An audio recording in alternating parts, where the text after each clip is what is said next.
안녕하십니까. 오늘 마산제일여고 교육과정 설명회에서 입시 부분을 맡은 진로진학부 교사 이재훈입니다. 학생과 학부모님들께 입시에 관한 전반적인 안내를 드리는 시간이니까 한번 잘 들어보시고 많은 도움이 되었으면 합니다. 그러면 시작하도록 하겠습니다.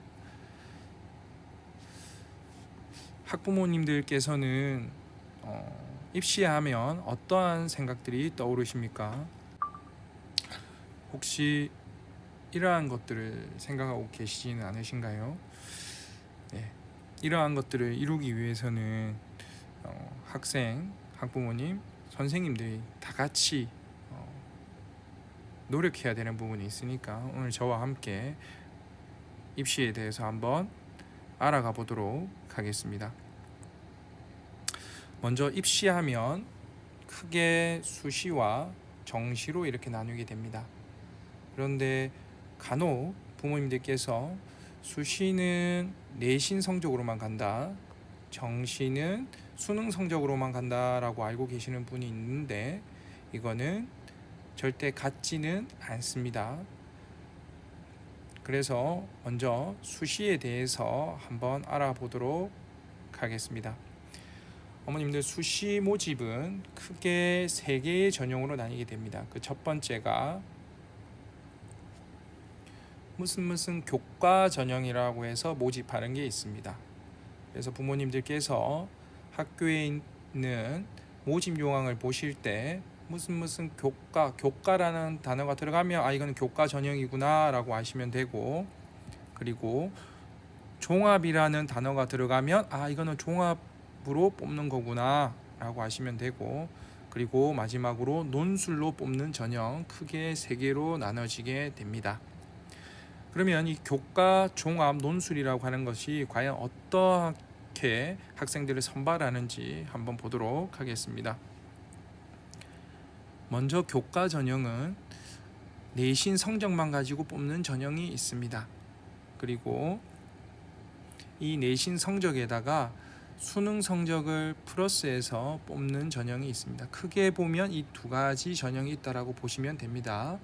여기 첫 번째에 내신에만 가지고 뽑는다라고 되어 있는데도 불구하고 비교과가 조금 들어가는 학교도 있는데 크게 이 2전형이 있다라고 보시면 되겠습니다. 그리고 종합은 내신의 비교과, 여기서 말하는 비교과라고 하는 것은 교과 활동의 세부 능력 특기사항, 그리고 비교과의 자율활동 특기사항, 진로활동 특기사항, 그러니까 각종 특기사항들을 포함해서 학생들의 평가를 정량적인 평가를 하는 것이 아니라 정성적인 평가를 한다는 겁니다. 그러니까 굉장히 예측하기가 어려운 전형이 바로 이 종합 전형이 되겠습니다. 그리고 이 내신 플러스 비교과에 위에 교과 전형과 마찬가지로 수능 성적을 포함해서 뽑는 전형이 있습니다. 여기서 말하는 수능 성적이라고 하는 것은 교과에 있는 수능 성적과 마찬가지로 수능 최저 학력 기준이라는 걸 설정을 해서 이 최저 학력 기준을 통과한 학생들만 뽑는 전형이 되겠습니다. 그리고 마지막으로 논술 전형이 있는데 이 논술 전형은 논술 성적만 가지고 뽑는 전형이 하나가 있고, 그리고 위와 마찬가지로 논술 성적에다가 수능 최저 학력 기준을 걸어서 뽑는 전형이 있겠습니다. 그래서 수시 모집은 크게 보면 교과, 종합, 논술 전형으로 나뉜다라고 보시면 되겠습니다. 그러면 제가 한 대학의 모집 요강에 있는 모집 인원을 보면서 또 설명을 드리도록 하겠습니다. 부산대학교 모집 요강에 있는 모집 인원입니다. 먼저 여기 주황색깔 테두리를 보시면 모집 단위라고 해서 되어 있는데 이게 부모님들께서 생각하시는 무슨 과, 무슨 학부, 무슨 계열 이렇게 되어 있는 것을 뜻한다라고 보시면 되고, 그리고 여기 빨간 색깔 테두리를 보면 이제 교과, 그 다음 종합, 논술이라고 해서 이렇게 선발을 하고 있다라고 보시면 되겠습니다. 그래서 학생부 교과에 학생부 교과 전형으로는 11명, 학생부 교과에 농어촌 학생들만 뽑는 전형으로는 1명, 학생부 종합에 학생부 종합 전형으로 뽑는 게 3명, 그 다음에 학생부 종합으로 뽑는데 사회 배려 대상자로 뽑는 전형에 1명, 저소득층 학생들 중 1명, 그리고 논술 전형으로는 5명을 뽑는다라고 되어 있는 거 확인하실 수가 있으니까 부모님들께서 이제 다른 대학들도 이러한 형식으로 되어 있으니까 학생들 진학을 생각하실 때에 이런 것들을 보시면서 고민을 해보시면 되겠습니다. 부산대학교 모집 요강을 이렇게 보는 방법을 말씀드렸는데 이번에는 입시 결과 이거를 보는 방법을 말씀드리겠습니다.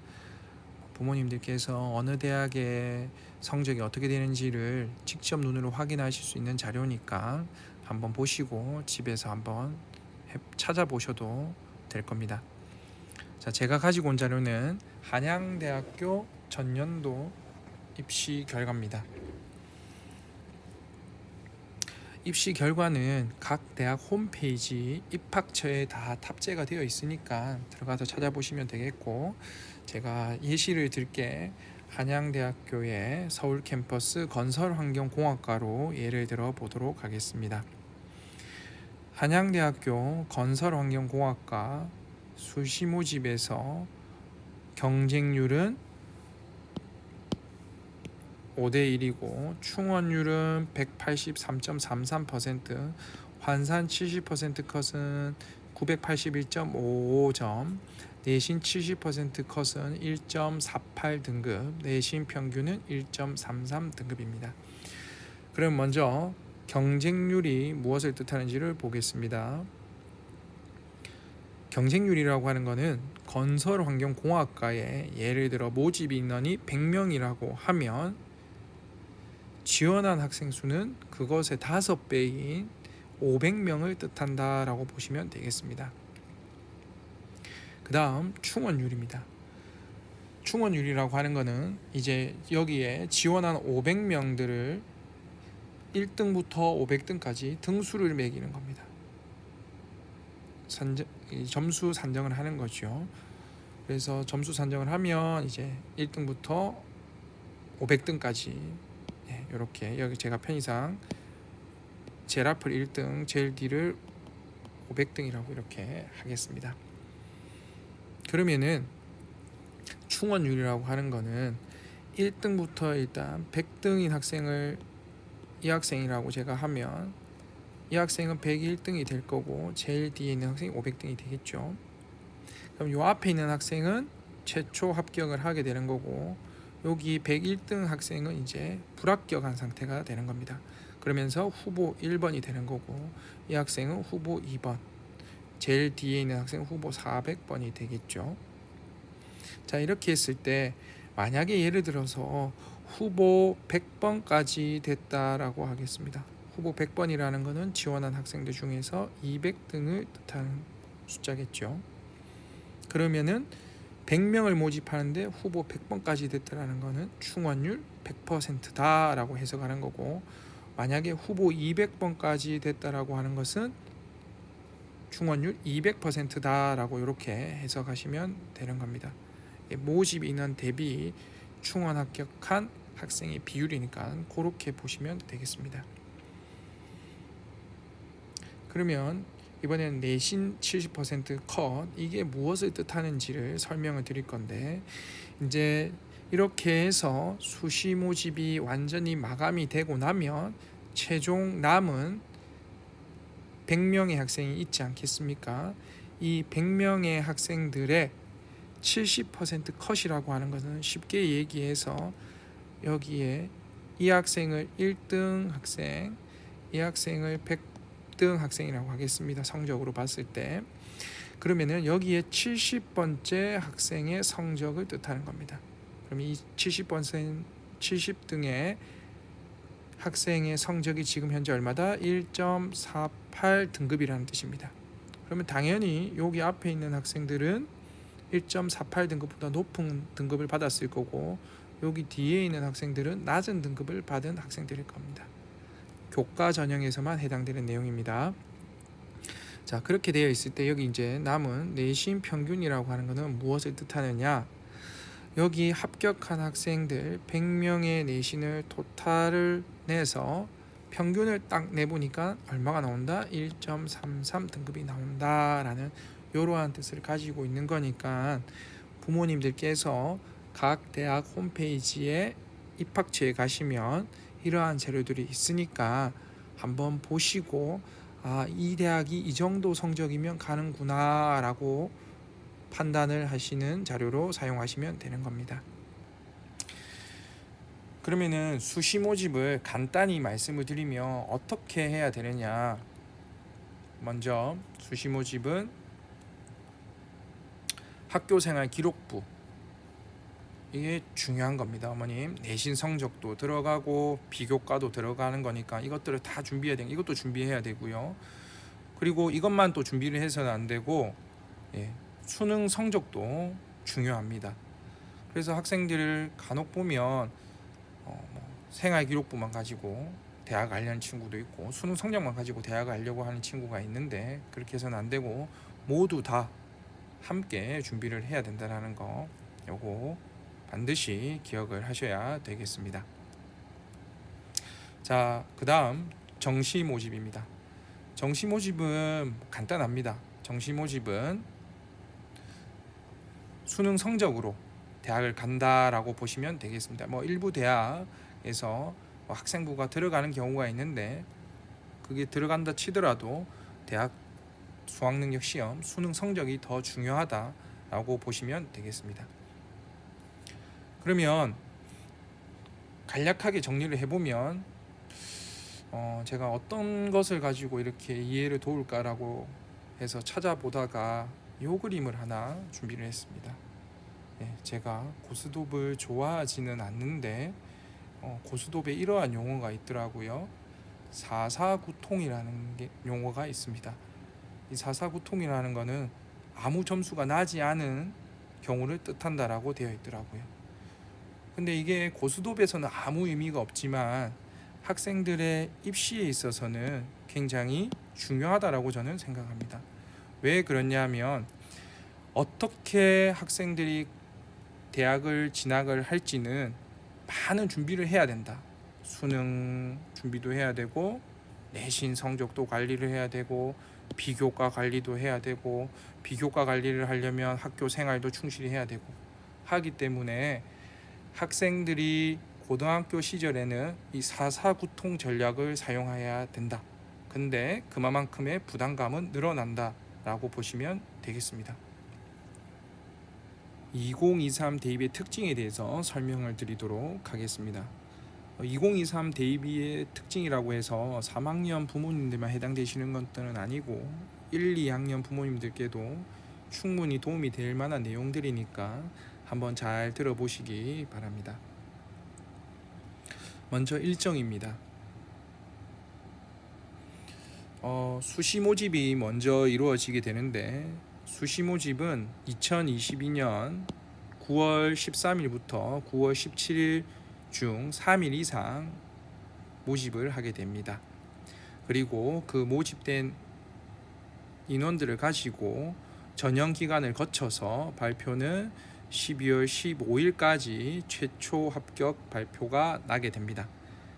그러면 최초 합격을 한 학생들은 합격자 등록이라고 해서 요 기간 동안 2022년 12월 16일부터 19일 4일 동안 예치금이라고 하는 것들을 각 합격한 대학에 넣어야 등록이 완료가 되는 겁니다.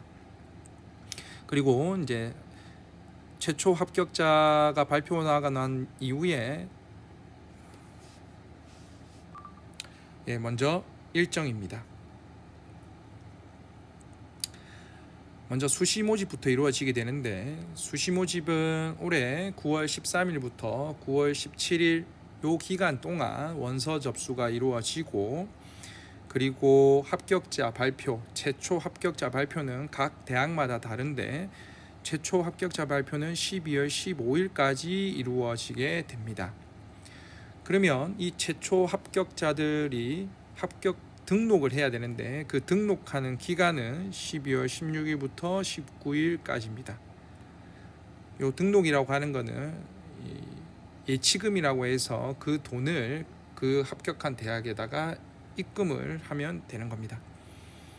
그러면은 이제 최초 합격자 등록이 마무리되고 나면 그 다음부터 이제 추가 합격 발표가 나는데 이 추가 합격 발표는 12월 26일까지 발표가 나게 됩니다. 12월 16일 저녁 6시까지 발표가 나게 됩니다.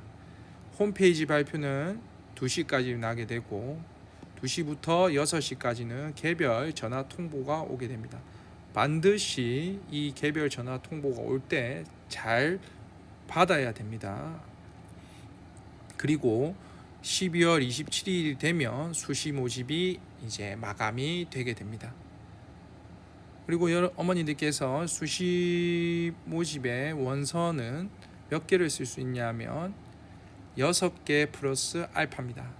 근데 이 알파는 특차 대학이라고 해서 뭐 경찰대학, 사관학교, 뭐 카이스트와 같은 곳은 요 6개 안에 포함되지 않고 더 많이 지원을 할 수가 있고, 그리고 일반적인 4년제 대학에는 6개를 지원할 수 있다라고 기억을 하고 계시면 되겠습니다.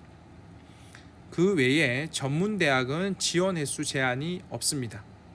네, 요 점을 기억하시고 반드시 기억하셔야 될 거는 이제 요 내용입니다.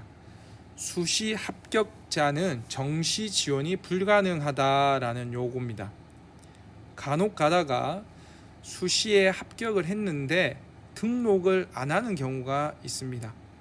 그러면은 자기가 정시 모집에 지원이 가능할 거라고 생각을 하는 친구들이 있더라고요. 근데 절대로 지원을 할 수가 없습니다.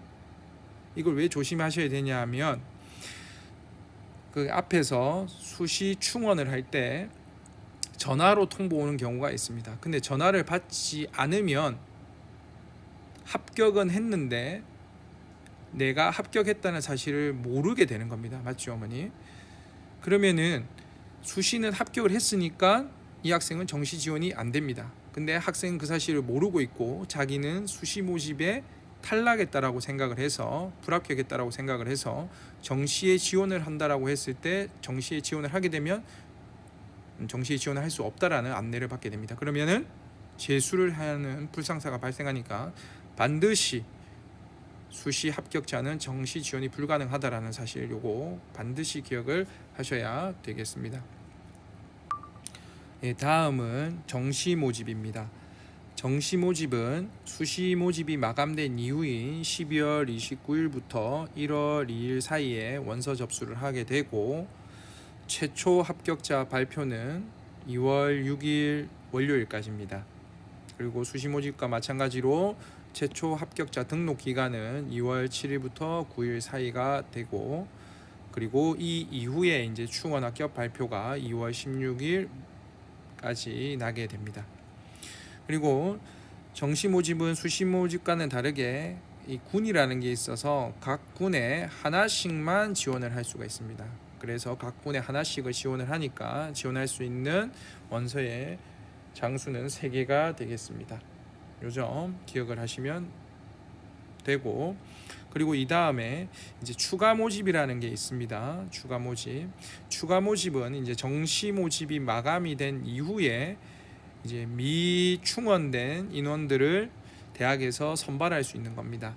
그래서 모집 기간은 2월 20일부터 28일까지 모집하면서 전형도 되고 발표도 냅니다. 그러니까 요 기간 동안 혹시나 정시 모집도 탈락한 친구들은 요 추가 모집을 또 노려보는 것도 괜찮습니다. 자, 그리고 올해 수능은 11월 17일 목요일 날 실시되고 수능 성적은 12월 9일 날 이렇게 통지가 되는 걸 알 수가 있습니다. 두 번째는 대입 전형 기조 유지입니다. 작년에 큰 변화가 있었던 문이과 통합형 개편된 수능 제도와 그리고 학생부 종합 전형의 서류 간소화 방안이 동일하게 적용이 됩니다. 여기에서 부모님들 학생부 종합 전형의 서류 간소화라 해가지고 뭔가 더 쉬워졌네라고 생각을 하시면 안 됩니다. 제가 그거는 요 뒤에 말씀을 드릴 테니까. 그러면 먼저 수능 제도부터 한번 보도록 하겠습니다. 과거에는 이제 문과 이과로 해서 수능이 다르게 이렇게 치러졌는데 올해부터는 작년부터는 이제 통합해서 치러지게 됩니다. 과목은 국어, 수학, 영어, 한국사, 탐구, 일반계, 직업 그리고 제2외국어 한문으로 이렇게 나누게 됩니다. 국어를 보면 공통이라고 해서 하나를 치고 그리고 선택 과목으로 화법과 작문, 언어와 매체 중 하나를 선택하게 됩니다. 그리고 수학 과목은 공통이라는 과목을 하나 치고 선택으로 확률과 통계, 미적분, 기하 요 셋 중 하나를 치게 됩니다. 그리고 영어는 단일이고요. 한국사도 마찬가지입니다. 그리고 일반계에서 사회 과목 9, 과학 과목 8과목 중 계열 구분 없이 택 2를 치는데 보통 사회 과목을 2과목 또는 과학 과목을 2과목 이렇게 치게 됩니다. 다음으로는 학교 생활기록부 간소화 및 제출 서류 축소입니다. 이제 대입제도 공정성 강화 방안 중 하나로 나온 건데 학교 생활기록부에 이제 기재되는 내용들을 이렇게 제한을 하겠다라는 겁니다.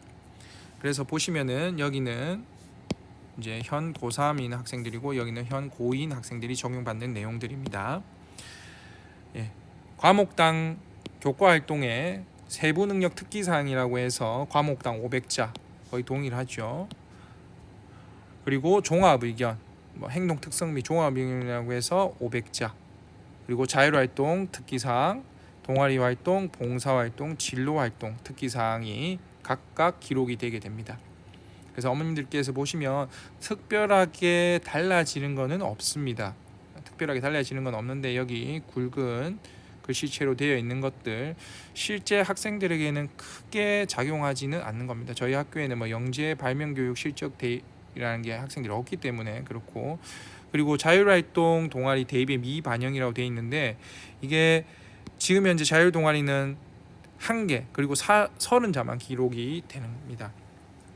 그게 이제 대입에선 미반영을 하겠다는 거고요. 그리고 봉사활동은 여전히 미기재 된다는 거 기억을 하시면 되겠습니다.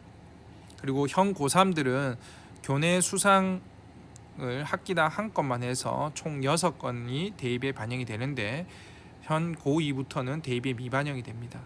그래서 간혹 가다가 학생들이 요걸 보고 그러면 학교에 하는 교육활동 그러니까 뭔가 경연대회나 이런 것들에 적극적으로 참여 안 하는 경우가 있는데 절대 그렇게 해서는 안 된다는 거 미리 제가 말씀을 드립니다. 요 다음번에 그 내용이 나오니까 요걸 보시고 그러면 할 필요가 없네 라고 생각을 하시면 안 된다는 거 반드시 기억을 해 주시기 바랍니다. 자, 그리고 이제 수도권 대학 지역 균형 선발 규모 유지라고 되어 있습니다. 이게 이제 수도권 대학에서 모집 정원의 10% 이상을 지역 균형 선발로 의무적으로 이렇게 선발하게 되는 겁니다. 요걸 보시면 이제 부모님들이 헷갈리시는 게 있는데 어떤 걸 헷갈리시냐면 여기에 나와 있는 지역 균형 선발이라는 것과 지역 인재 전형이라는 요거를 좀 헷갈려 하시는데 요거 설명을 드리겠습니다.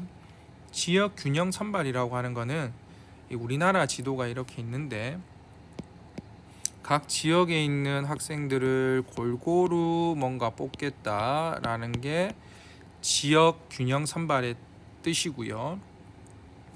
지역 인재 전형이라고 하는 거는 예를 들어서 부산대가 있습니다. 부산대가 여기 있는데 부산대의 지역 인재 전형으로 지원을 할 수 있는 거는 경상남도와 울산, 부산 여기에 있는 아이들만 지원을 할 수 있다 요겁니다. 이해가 되실지 모르겠는데 그래서 지방에 있는 국립대를 갈 학생들은 지역 인재 전형을 지원을 하면 조금 더 유리하겠죠. 이렇게 보면 여기 있는 수도권의 학생들이 이렇게 지원을 하지를 못하게 되는 거니까 그래서 부모님들 지역 균형 선발과 지역 인재 전형은 다르다라는 사실 기억을 하시면 되겠습니다. 네, 어머님 저는 이게 이제 좀 더 좀 중요하다고 생각을 하는데 같이 한번 읽어보도록 하겠습니다. 학생부 교과 전형에 정성평가 요소를 도입하는 대학에서 공통으로 밝히고 있는 것은 학교 생활 등의 충실도이다. 경희대는 이를 교과 이수 충실도와 학업 수행 충실도, 동국대는 학교 생활 충실도, 성균관대는 학업 충실성 등으로 표현하고 있다. 즉 학교 수업을 비롯한 교육 과정에 충실히 참여하고 교과목을 이수함에도 단순히 교과 성적을 얻기 쉬운 과목이 아닌 본인에게 의미가 있는 과목을 수강해 학업과 학업 수행에 모두 성실하게 임하는 학생을 선발하겠다는 의도로 판단된다라고 되어 있습니다. 그래서 어머님 여기 보시면 학교 생활 충실도, 교과 이수 충실도, 학업 수행 충실도, 학교 생활 충실도, 학업 충실성. 그래서 두드러지는 단어가 학교 생활 충실도입니다.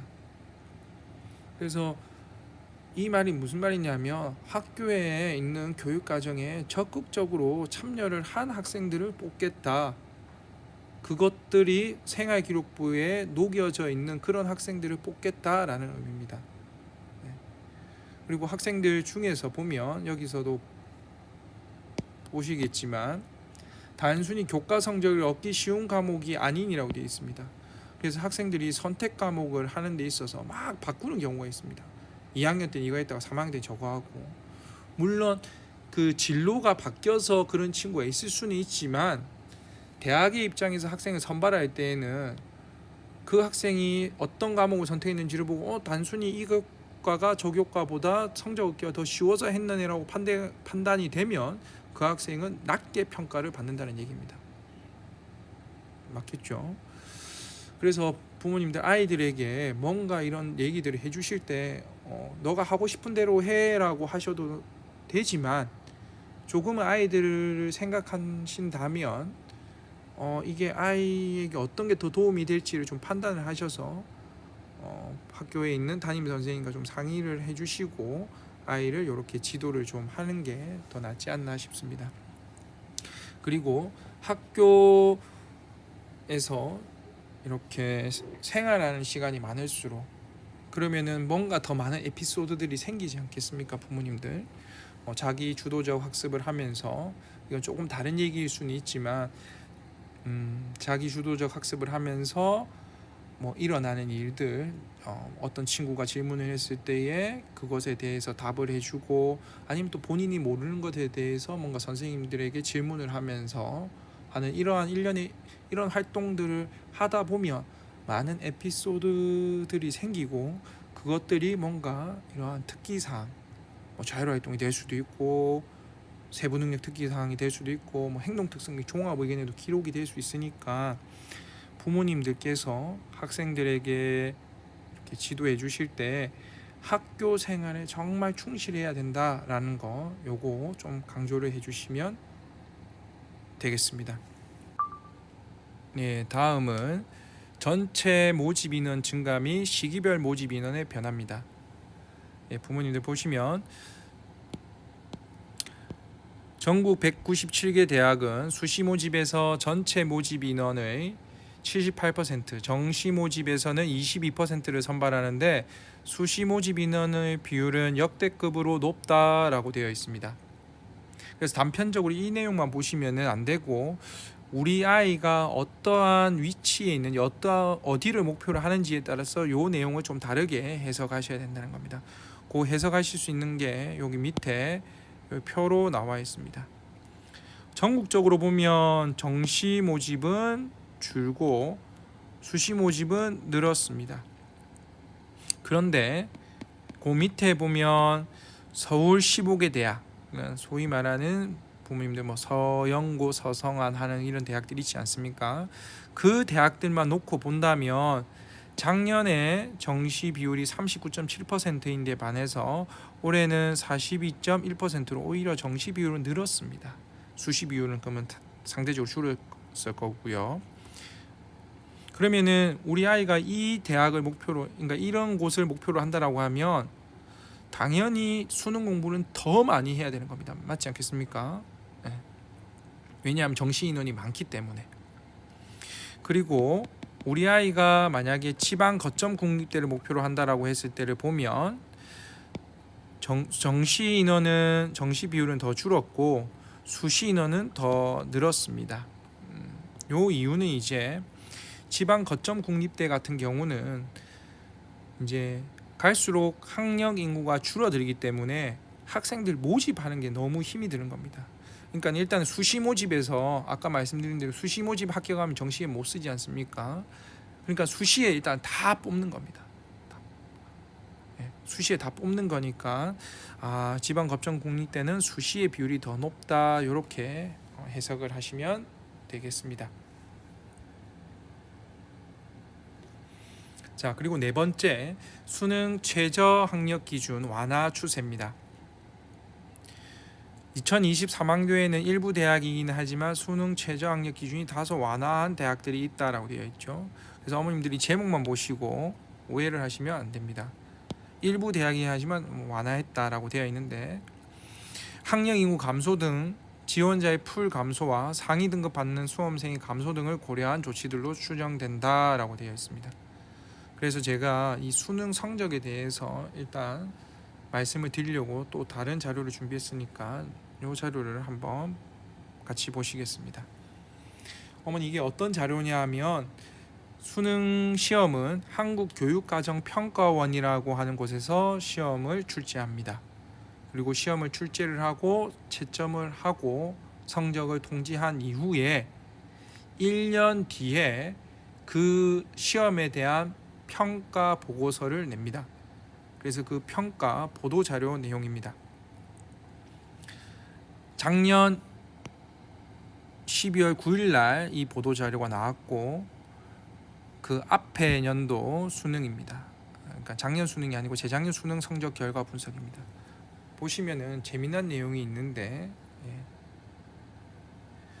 표준 점수 평균 1, 2등급 비율이 모두 여기 보시면 사립학교가 국공립학교보다 높았다라고 되어 있죠. 그래서 어머니들께서 사립학교 보내신 걸 잘하신 선택이다라는 말씀을 드리면서 이제 수능 성적을 한번 보도록 하겠습니다. 자, 여기 이제 많은 자료들이 있는데 제가 필요한 것만 가지고 왔습니다. 여기 이제 보시면 학생 배경별 분석이라고 있습니다. 학생 배경별 분석. 여기에는 재학생, 졸업생, 검정고시, 이 학생들의 성적 결과가 나와 있는데, 그 성적 결과를 한번 보면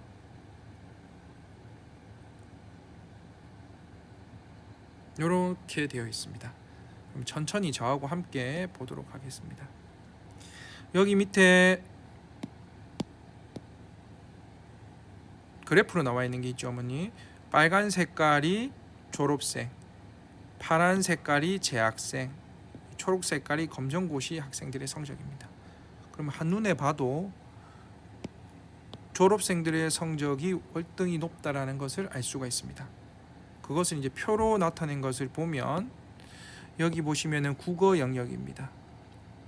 국어 영역에서 1등급부터 9등급까지가 있는데 1등급 비율을 한번 비교해 보겠습니다. 재학생은 2.8%만 1등급인데 졸업생은 8.6%. 그러니까 쉽게 얘기하면 졸업생, 재수생이라고 표현하겠습니다. 재수생은 재학생에 비해서 거의 한 3배, 3배 이상의 성적. 국어 같은 경우, 수학 같은 경우는 3%가 재학생, 졸업생은 8.3%. 이것도 뭐 약 한 3배 정도. 수학 나도 뭐 약 한 2-3배 되고요. 영어도 마찬가지입니다. 영어는 뭐 한 2배 이렇게 돼 보이죠. 그래서 어머님들 여기서 이제 등급을 보고 비율을 이렇게 비교해 보시면 1, 2, 3등급에서는 재수생의 비율, 그러니까 졸업생이 압도적으로 성적이 높습니다. 그러니까 정시로 가기가 엄청 힘이 든 겁니다.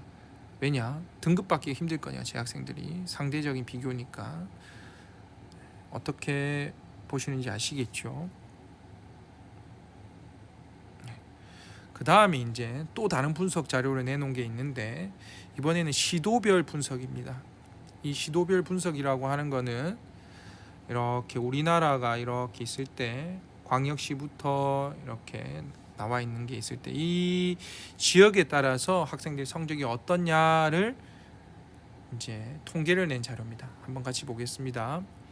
서울부터 세종까지 있죠.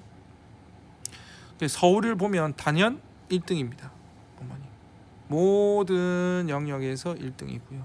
그럼 저희가 있는 곳이 여기 경남이니까 경남을 한번 보면 경남은 국어가 이렇게 제가 한번 보니까 뒤에서 한 두세 번째 정도 되고요. 수학은 뭐 다 못하면 여기 요 부분이 집중적으로 못하는 요쪽이 못하는데 수학가형 같은 경우 경남의 성적이 전체적으로 낮습니다, 어머님들. 그렇게 잘하지를 못한다라는 겁니다. 여기서도 이제 각 과목별 이제 등급 비율이 나와 있는데 서울 압도적으로 1등입니다. 4.9%가 1등급을 받았고요. 그리고 경남은 1.6%만 받았습니다. 1.6%. 수학가형 6.3%, 경남 1%입니다. 6배 정도 차이가 나죠. 수학 나형도 마찬가지입니다. 그 다음 이제 영어인데 영어를 보면 영어 1등급은 서울은 15%고 경남은 6%입니다. 그래서 어머님들 이걸 보시면은 제가 드리고 싶은 말씀은 경남의 학생들이 성적이 낮다. 그래서 경남 학생들은 정말 더 열심히 해야 된다라는 것을 말씀을 드리고 싶은 겁니다. 자, 그 다음 5번째입니다. 지방대학 의학 간호계열 지역인재 선발 의무화라고 되어 있습니다. 그래서 올해부터는 지방대의 의대, 치대, 한의대, 약대, 간호대 지역 인재 선발이 의무화되기 때문에 이제 혹시 이러한 곳을 지원을 하고 싶은 학생들은 지역 인재로 지원을 하면 좋다라는 내용입니다. 제가 앞에서 지역 균형하고는 다르다는 말씀 드렸죠. 그걸 생각하시면서 이 내용도 알고 계시면 되겠습니다. 그러면 지금까지 제가 했던 내용을 들으시면 정리가 되시는 분도 계시겠지만 그래도 어떻게 해야 되는데 라는 이런 또 의문이 드실 겁니다. 그래서 이제 이러한 의문들을 해결하는 것을 제가 또 방안을 한번 제시해 볼 테니까 부모님들 한번 잘 경청해 주시기 바랍니다. 조금 딱딱한 얘기를 한번 해보겠습니다. 부모님들 교육 주체라는 게 있는데 교육 주체에는 총 3주체가 있습니다. 학생, 교사, 학부모라는 이 3주체가 있는데 과거를 한번 떠올려 보면 이 3주체 중에서 이 교사의 뭔가 권한, 영향력이 엄청 매우 커서 학생과 학부모님의 어떤 영향력은 거의 없다시피 했던 시절이 있었습니다. 제가 그 시절의 모습을 단적으로 하나 보여드리겠습니다. 이 모습입니다. 이게 이제 학생들이 저녁 낮에 이제 토요일인 것 같은데 자습을 하고 있는 모습입니다. 이 모습을 잘 보시면 아마 제가 추측컨대 담임 선생님이 여기 앞에 이렇게 서서 계시겠죠. 그리고 여기 있는 학생 여기 보겠습니다. 여기 분명히 하기 싫은데 억지로 있는 학생입니다. 그러니까 선생님들이 강제로 시켰습니다. 부모님들 세대도 그렇고 제 세대도 마찬가지입니다. 선생님들이 강제로 공부를 막 시켰습니다. 그리고 대학 진학도 어떻게 했느냐, 너의 꿈이 어떻게 돼? 너가 하고 싶은 게 뭐야? 라고 하면서 하신 분도 계시겠지만 저도 마찬가지로 제가 학교 다니는 시절은 성적이 이렇게 쭉 있으면 너는 이 성적이니까 여기를 가고, 너는 이 성적이니까 여기를 가고, 너는 이 성적이니까 여기를, 너는 이 성적이니까 여기로 가는 그런 뭔가 시대였습니다. 그러니까 선생님이 영향이 엄청 컸죠. 선생님이 성적 보고 얘를 보내는 거였으니까는. 맞지 않습니까, 어머님들? 근데 지금의 시대는 선생님의 어떠한 영향은 많이 줄어들었습니다. 그에 반해서 학부모님과 학생의 영향력은 매우 많이 커졌습니다. 그러면 이럴 때에 학생과 학부모님들은 어떻게 하셔야 되는지에 대해서 제가 또 말씀을 드리겠습니다. 학부모님들께서는 혹시 요거 보신 적이 있으실 건데, 이게 어떤 모습이냐 하면 수능 시험 날 부모님들께서 간절히 우리 아이가 성적을 잘 받았으면 하는 마음에서 이렇게 앞에서 계시는 모습입니다. 조금 제가 좀 뭐 비약을 하자면 1년에 한 번 뭔가 이렇게 애틋함을 하시는 모습처럼 보이거든요. 평상시에 굉장히 많은 관심들을 가지고 계시겠지만, 그러면서 이렇게 하시면서 과거를 이제 생각하시고, 와, 우리 아이가 어떻게 공부를 해가지고 왔을까라고 하면서 상상해 보시면 이런 모습을 상상하시겠죠. 우리 아이가 열심히 공부를 해가지고 저기 시험장 안에서 공부를 하고 있겠지, 시험을 치고 있겠지라고 생각을 하실 건데, 부모님들 아이들 앞에서 제가 많은 전형과 많은 자료들을 보여드리면서 이런 설명을 드렸을 때 제가 아이들에게도 이런 얘기들을 많이 합니다. 그럼 아이들은 이런 모습보다는 이런 모습이 되기 쉽습니다. 해야 될 거는 많고 성적은 안 나오고 고민은 되고 걱정되고. 그래서 학부모님들의 역할이 매우 중요한데, 학부모님들께서 이제 뭐를 좀 해주셨으면 좋겠냐 하면은 이런 겁니다. 이런 거고요. 이런 겁니다. 이게 어떤 모습이냐 하면 뭐 이런 뭔가 다단계 설명에 뭔가 뭐 이런 그런 것들이 아니고, 대학 입시 설명회,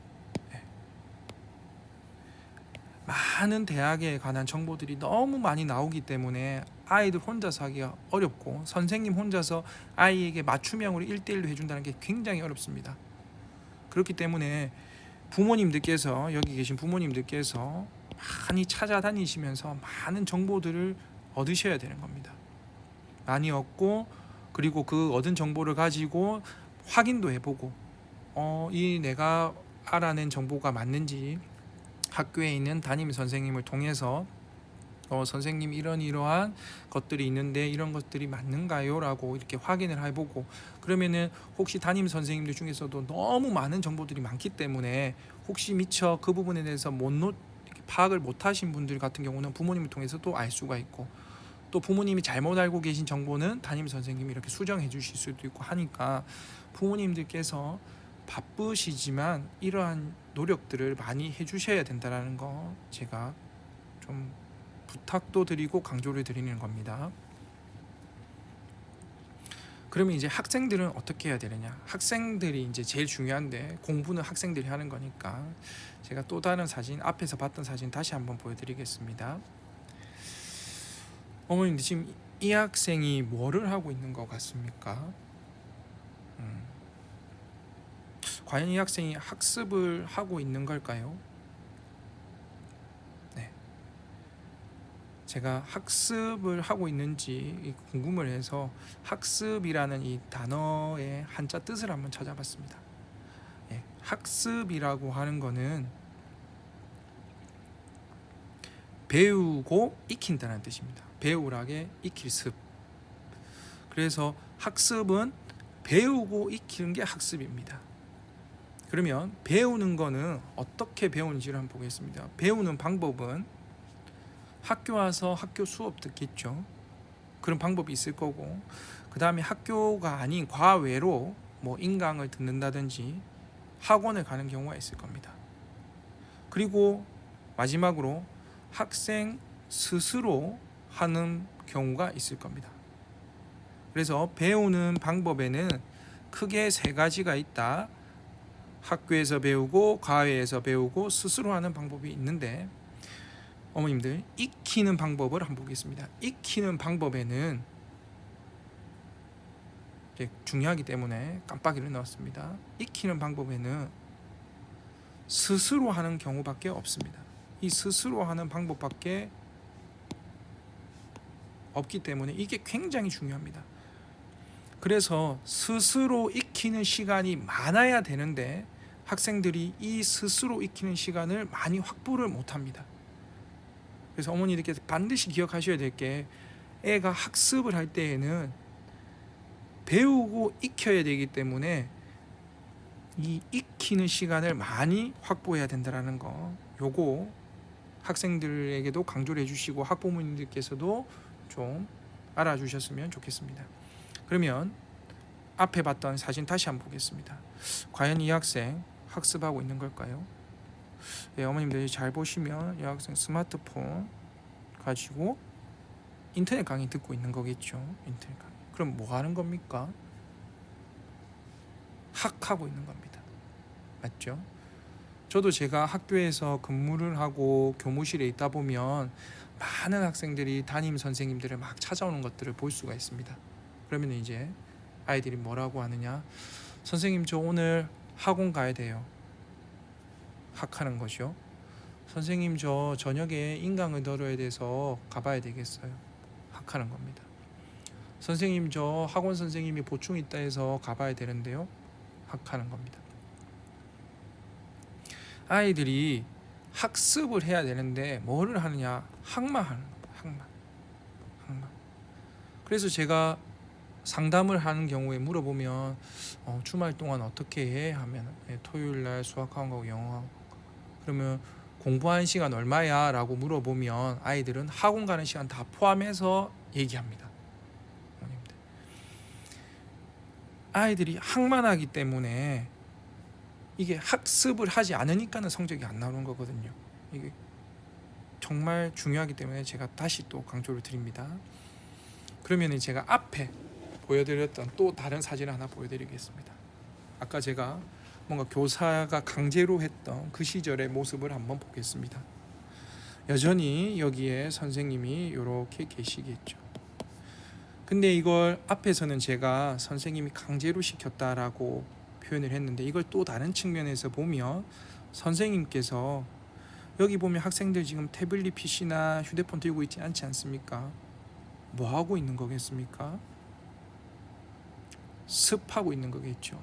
익히고 있는 겁니다. 습하고 있는 거고, 습하고 있는 거고, 습하고 있는 거고, 습하고 있는 거고. 습. 과거 시절에 학교에서 선생님들이 강제로 막 시켜주는 게 잘못된 부분도 굉장히 많았지만 하나 장점을 뽑는다라고 하면 선생님들이 학습에서의 습하는 시간을 확보해 줬다라고 볼 수 있습니다. 그래서 이게 이제 굉장히 중요한데 어머님들 여기 만약에 이 학생 없고 이 학생 없고 이 학생 없고 이 학생 없고 다 없고 요 학생만 딱 있다라고 한번 해보겠습니다. 그럼 반에 요 학생 혼자 과거에 있었으면 이 학생 과연 습을 했을까요? 아니지 않겠습니까? 집에 도망을 가든지 아니면 잠을 잤겠죠.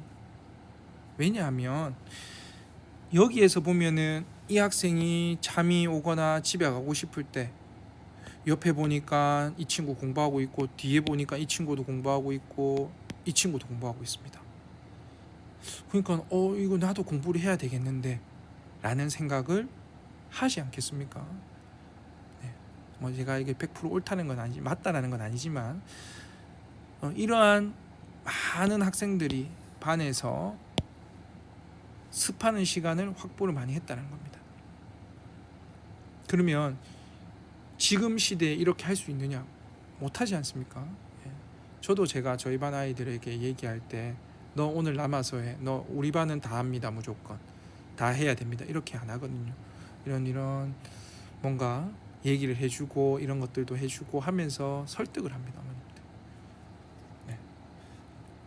그래서 이제 다시 돌아오면 이러한 설득들을 하려면 어떻게 해야 되느냐? 전 제가 생각할 때 상호 존중하면서 대화를 통해 서로 이해를 시켜야 된다고 생각하거든요. 선생님이 학생에게 그리고 선생님이 학생에게만 할 수 있는 것도 아니고 학부모님도 학생에게, 또 학생은 학생 나름대로 자신의 의견을 부모나 선생님에게 이렇게 얘기할 수 있는 이런 문화가 되어야 된다라고 생각을 합니다. 예. 그래서 학교에는 학생회라는 게 있습니다. 그래서 학생들이 학교에서 일어나는 뭔가 불합리하거나 잘못된 그런 것들이 있을 때에는 학생회를 통해서 학교에 건의도 하고, 그리고 선생님들은 이 학생회 모임에서 선생님들의 의견도 제시를 하고, 그리고 학부모님들 같은 경우는 예전에는 학부모회라는 게 있었는데 요즘은 그런 게 없으니까 운영위원회를 통해서 부모님들의 의견, 그리고 학생들의 의견, 그다음 교사의 의견들을 수용하시고 경청하시고, 이렇게 하면서 서로 존중하면서 대화하고 이해해 가는 이러한 과정들을 거치면 학생과 교사와 학부모 모두 다 잘 되는 이러한 결과가 나오지 않을까라고 생각을 합니다.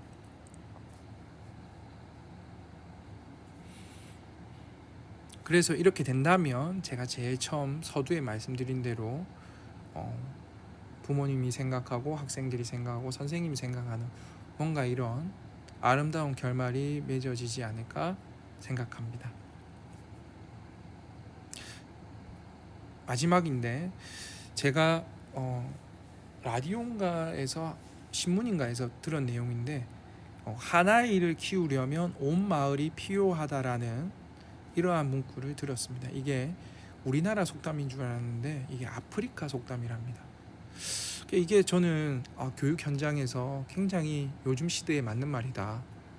과거에는 선생님의 영향력이 굉장히 컸기 때문에 이런 게 적용되지 않았다라고 한다면, 지금은 한 아이를 키우기 위해서는 온 마을이 필요하다. 선생님도 필요하고 부모님도 필요하고 학생, 그리고 옆에 있는 친구들도 다 필요하다라고 저는 생각을 합니다. 그래서 부모님들께서 저희 학교에 아이들을 이렇게 보내시고 많은 걱정도 되실 거고 또 많은 기대도 하실 겁니다.